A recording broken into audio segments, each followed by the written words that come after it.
अस्सलाम वालेकुम गाइस, मैं हूं Sonia Nawaz. Welcome back to my YouTube channel Sonia Nawaz official. तो गाइस, आज मैं जिस टॉपिक पर आपसे बात करूंगी वो थंबनेल में तो आपने देख लिया, मगर डिटेल इस वीडियो में, बिकॉज आज मैं जो पर्सनल एक्सपीरियंस जो मेरा अपना रह चुका है अपने बेबीज़ के साथ, अभी उम्र के साथ भी चल रहा है, तो वो मैं आपके साथ डिस्कस करूंगी। आज जिस टॉपिक पर मैं आपसे बात करूंगी वो है बच्चों का रात को उठकर रोना, जो बेसिकली मैं खुद फेस कर चुकी हूं। तो मैंने सोचा क्यों ना डिटेल के साथ इसकी वीडियो भी बनाई जाए। 10 रीजंस ऐसी हैं जो बच्चे को रात को रोने पर मजबूर करती हैं और माएँ उनका सॉल्यूशन इस वीडियो में ढूंढ सकती हैं अगर वीडियो फुल एंड तक वॉच कर लें तो। 10 रीजंस बताऊंगी और उनका सॉल्यूशन यानी कि उनका हल भी बताऊंगी। तो मेरे साथ बने रहिएगा। स्टार्ट करते हैं वीडियो। तो आखिर क्यों बच्चे रात को सोते नहीं, और अगर सोते हैं तो बार बार उठकर रोने लगते हैं, और वालदैन को रोने की वजह भी समझ में नहीं आती। 1 साल से गाइस जो छोटे बच्चे हैं जब रात को बार बार उठकर रोते हैं तो इनके साथ साथ वालदैन की भी नींद खराब हो जाती है, जो पेरेंट्स के लिए बहुत तकलीफ का बायस बनती है, और पेरेंट्स इसके लिए बच्चे के लिए अपने लिए बहुत फिक्रमंद होते हैं और परेशान भी रहते हैं। अब मैं आपको बताऊंगी कि इसकी रीजंस यानी कि वजूहात क्या हैं। बच्चे के रात को रोने की एक जो फर्स्ट ऑफ ऑल बड़ी वजह भूख का लगना है। 2 मंथ से जो छोटे बच्चे हैं इनका स्टमक भी छोटा होता है, और इस वजह से वो भूख जो उनकी होती है वो बहुत ज़्यादा उनको लगती है, बिकॉज़ वो बहुत कम दूध फीड करते हैं, जो कि आधे घंटे के अंदर अंदर, मैक्सिमम आधे से 1 घंटे के अंदर अंदर सा हज़म हो जाता है। और जो मेरी बहनें ये वो उन्हें फिर भूख लगना स्टार्ट हो जाती है, और जो मेरी बहनें मदर फीड करवाती हैं इनके बच्चे को भूख बार बार लगती है। जबकि जो फार्मूला दूध पिलाती हैं यानी कि डब्बे वाला दूध देती हैं या घर में खुला दूध देती हैं वो देर से हज़म होता है, इसलिए फार्मूला दूध देने से जो पीने वाले बच्चे होते हैं वो 2 से 3 घंटे आराम से निकाल लेते हैं, यानी कि उन्हें फीड ना भी करवाएं आधे घंटे बाद या 2 घंटे के बाद तो वो उनका गुजारा चल जाता है। मगर जो बच्चे मदर फीड पर होते हैं उन्हें आधे घंटे या 1 घंटे के बाद दोबारा फीड लाजमी करवाना पड़ता है। तो आपने बच्चे को तो आपको कैसे पता चले कि आपका बच्चा अगर रात को रो रहा है तो उसे मदर फीड या फार्मूला दूध या जो भी ग़िज़ा वो लेता है उसकी ज़रूरत है। तो आपने क्या करना है, उन्हें चेक करने के लिए उनके होंठों के पास अपनी फिंगर लेके जाए। तो अगर बच्चा आपकी उंगली को यानी कि आपकी फिंगर को देखकर या आप जब उनके होंठों के ऊपर फेरेंगे तो वो देखकर फील कर मुंह खोलेगा या आपकी फिंगर को अंदर लेकर जाएगा, तो आप समझ जाएंगे कि आपके बच्चे को भूख लगी है या आपके बच्चे को दूध पीना है। तो आपने उसको उसकी ग़िज़ा लाजमी देनी है, इस वजह से भी बच्चा चुप हो जाएगा। नंबर 2 पर मैं बताऊंगी जो इसकी दूसरी बड़ी वजह है रोने की, बच्चे में डकार का रुकना। अगर आप अपने बच्चे को मदर फीड करवाएं या फिर दूसरा फीडर दें यानी कि फार्मूला दूध दें तो आप डकार लाजमी दिलवाएं, क्योंकि फीडिंग के दौरान बच्चे के पेट में हवा भी जाती है जो डकार लेने से खारिज हो जाती है, डिस्चार्ज होती है। अक्सर माएँ बच्चे को सोते में दूध पिलाती हैं जो हज़म नहीं होता और डकार भी नहीं दिलवाती, जिसकी वजह से बच्चे के पेट में गैस और दर्द महसूस होती है और बच्चा रोना शुरू कर देता है। अब इसकी तीसरी बड़ी वजह रोने की, बच्चे के पेट में तेज़ाबियत का मसला, जिसको हम रिफ्लैक्स भी कहते हैं। इसमें जब बच्चे को सीधा लटाया जाता है तो दूध मैदे से वापस सीधा खुराक की नाली में आता है, और दूध के साथ साथ मैदे का तेज़ाब भी वापस आ जाता है, जो बच्चे के लिए हार्ट बर्न यानी कि सीने की जलन का बायस बनता है, और बच्चा इस तकलीफ़ से भी रोना शुरू कर देता है। और बाज़ औक़ात बच्चा अपने सर को पीछे की तरफ करके जिस्म में अकड़ाव पैदा करता है, और बच्चा इसलिए ऐसा करता है कि तेज़ाबियत का असर वो ख़त्म कर सके। चौथी बड़ी जो इसकी वजह है पेट में गैस या कॉलिक का होना। तो गाइस, जब बच्चे के पेट में गैस या कॉलिक होगा तो इस दर्द की वजह से भी बच्चा रोना शुरू कर देता है, तो बच्चा पेट की तरफ टांगे इकट्ठी करके रोने लगता है, और बच्चा मुंह को रेड करके पेट पर जोर लगाता है। कॉलिक या गैस का मसला ज़्यादातर रात में होता है, और ये मसला पैदाइश से 3 से 4 वीक के अंदर अंदर स्टार्ट होता है, जो कि लगभग 3 से 4 मंथ के अंदर अंदर ख़त्म हो जाता है। ठीक है, जब बच्चा 2 से 3 या 4 मंथ का होता है तो ये कॉलिक और गैस का मसला खुद ब खुद ख़त्म हो जाता है। नंबर 5 पे जो बात करेंगे इसकी रीज़न की, डायपर का गंदा या भरा हुआ होना।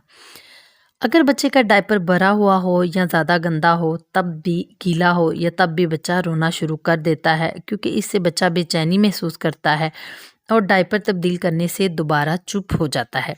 नंबर 6 पर अगर बच्चा दांत निकाल रहा हो और बच्चे के मसूड़े सूजे हुए हों, तो तब भी बच्चे के दांतों में बेचैनी, शदीद दर्द और ख़ारिश महसूस होती है, जिसकी वजह से भी बच्चा रोना शुरू कर देता है और दूध देने और डायपर चेंज करने के बाद फिर भी चुप नहीं करते। दांतों का दर्द गाइस दिन और रात दोनों वक़्त में यानी कि दोनों टाइम्स पे ही होता है, कंट्रोल नहीं होता। मगर कुछ बच्चे जब दांत निकालते हैं तो माशाल्लाह से उन्हें कोई पेन, कोई दर्द महसूस नहीं होता, बट उनमें जो बेचैनी होती है रात को वो लाज़मी होती है, क्योंकि बच्चा रात को ज़्यादा करवट चेंज करता है। तो अब अगर हम बात कर लें नंबर 7 पर, ज़्यादा सर्दी या गर्मी लगना। अगर बच्चे को ज़्यादा सर्दी या गर्मी लगे तब भी बच्चा रात को सो नहीं पाता और उठकर रोना शुरू कर देता है। अब सवाल ये पैदा होता है कि हम कैसे पता करें कि बच्चे को सर्दी लग रही है या गर्मी लग रही है। तो इसके लिए आपने बच्चे के हाथ और पाँव को पकड़कर देखना है और इसका टेम्परेचर यानी कि हाथ और पाँव का दर्जा हरारत चेक करना है। तो अगर हाथ और पाँव ज़्यादा ठंडे हुए तो आप बच्चे को जान लेंगे कि सर्दी लग रही है या गर्मी। Number 8, nappy rash. अगर बच्चे को डायपर रैश हुए हों तब भी बच्चा तकलीफ़ महसूस करता है और सो नहीं पाता। नंबर 9 पर, अगर बच्चा सोया हुआ हो और अचानक उठकर रोए और दूध देने से चुप ना हो और डायपर चेंज करने से भी चुप ना हो, तो बच्चे को अपने को रोशनी में ले जाकर मुआयना करें, अपने बच्चे के बॉडी को यानी कि जिस्म को चेक करें। बाज़ औक़ात मच्छर या ऐसे कीड़ा वगैरह काट जाता है, जिसकी वजह से बच्चे को ख़ारिश और पेन फ़ील होता है, तब भी बच्चा रोना शुरू कर देता है। नंबर 10 पर, बुखार। अगर बच्चे को बुखार हो और बुखार की वजह से बच्चे के सर और जिस्म में शदीद दर्द होता है और बच्चा इस तकलीफ़ को भी बहुत महसूस करता है और रोना शुरू कर देता है। अगर इसके साथ साथ ज़ुकाम, नज़ला भी हो तब भी बच्चा तकलीफ़ महसूस करता है, क्योंकि तब फ़ीड भी नहीं कर पाता, क्योंकि नज़ले ज़ुकाम की वजह से बच्चे को फ़ीड करने में प्रॉब्लम होती है, मसला पैदा होता है। तो एक तो तकलीफ़ उसे बुखार की होती है और दूसरा भूख की कमी की वजह से भी होती है, तो इस वजह से भी बच्चा बहुत ज़्यादा रोता है। तो गाइज़ अब अगर हम बात कर लें इन मसाइल यानी कि इन तमाम प्रॉब्लम्स जो मैंने 10 आपको बताई हैं, इनका सॉल्यूशन यानी कि इनका हल क्या है, तो ये भी आप सुन लें। तो वीडियो को एंड तक लाजमी देखिएगा। सबसे पहले आपको जो मैंने बताया है फ़र्स्ट ऑफ ऑल पे जो रीज़न थी दूध भूख लगना, तो आपने क्या करना है, बच्चे के होंठों के गिर्द अपनी फिंगर लेकर जानी है। अगर तो बच्चे को भूख लगी है तो आप बच्चे को फ़ीड करवाएं, तो बच्चा चुप हो जाएगा। अगर फिर भी आपका बच्चा चुप नहीं होता, तो फिर मैंने आपको डायपर का कहा था, आप अपने बच्चे का डायपर देखिए, अगर गीला हुआ है या भरा हुआ है तो बच्चे के डायपर को चेंज करें। तो इससे भी आपके बच्चे को काफ़ी हद तक आराम मिल जाएगा और आराम से वो सो जाएगा। अब मैंने जो इसकी आगे वजह बताई थी, बच्चे के अंदर तेज़ाबियत का मसला, तो इसके लिए आप बच्चे को कोई भी ड्रॉप्स दे सकते हैं। अगर ड्रॉप्स नहीं है तो बच्चे को अच्छे तरीके से पेट का मसाज कर सकते हैं, जिससे बच्चे की तेज़ाबियत और गैस वगैरह ख़ारिज हो जाएगी। तो इसकी अब मैंने और रीज़न बताई थी गैस या कॉलिक का मसला, तो इसके लिए आपने क्या करना है, अपने बच्चे को पेट के बाल अपने घुटनों के ऊपर लटाना है। ऐसा करने से भी बच्चे को काफ़ी हद तक कॉलिक और गैस का आराम मिलेगा। अगर नहीं है तो फिर आपने एक कहवा बनाना है सौंफ और इलायची का, वो अपने बच्चे को हस्बे ज़रूरत दें। उससे भी क्या होगा, बच्चे के अंदर जो पेट के अंदर गैस या कॉलिक जमा हो गई है वो खारिज हो जाएगी, बच्चे को रिलीफ मिलेगा और बच्चा आराम से सो जाएगा।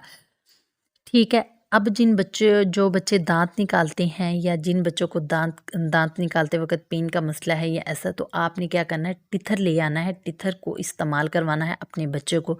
अगर नहीं है तो अभी विंटर का मौसम चल रहा है, तो आपने क्या करना है, ठंडा पानी निकालना है, सूती कपड़ा लेना है, सूती कपड़े को ठंडे पानी के अंदर भिगोना है, निचोड़ना, और बच्चे के जो अंदर मसूड़े हैं उनके ऊपर अच्छे तरीके से हल्के से नरम हाथों से उनको मसाज करना है। तो इससे भी क्या होगा, बच्चे को काफ़ी हद तक रिलीफ मिलेगा। या सूथिंग जेल मिलती है बच्चों के मसूड़ों पे लगाने वाली, डॉक्टर के रिकमेंडेशन के मुताबिक आप उसको भी इस्तेमाल कर सकते हैं।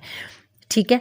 अब 7 नंबर पर जो मैंने बताया था ज़्यादा सर्दी या गर्मी लगना, तो अगर आपके बच्चे को हाथ पाँव चेक करें टेम्परेचर के हिसाब से, अगर ज़्यादा ठंडे हैं तो आप अपने बच्चे को कंबल उड़ा दें और ज़्यादा कपड़े पहनाएं, टोपी वगैरह, और पाँव में सॉक्स वगैरह डालें।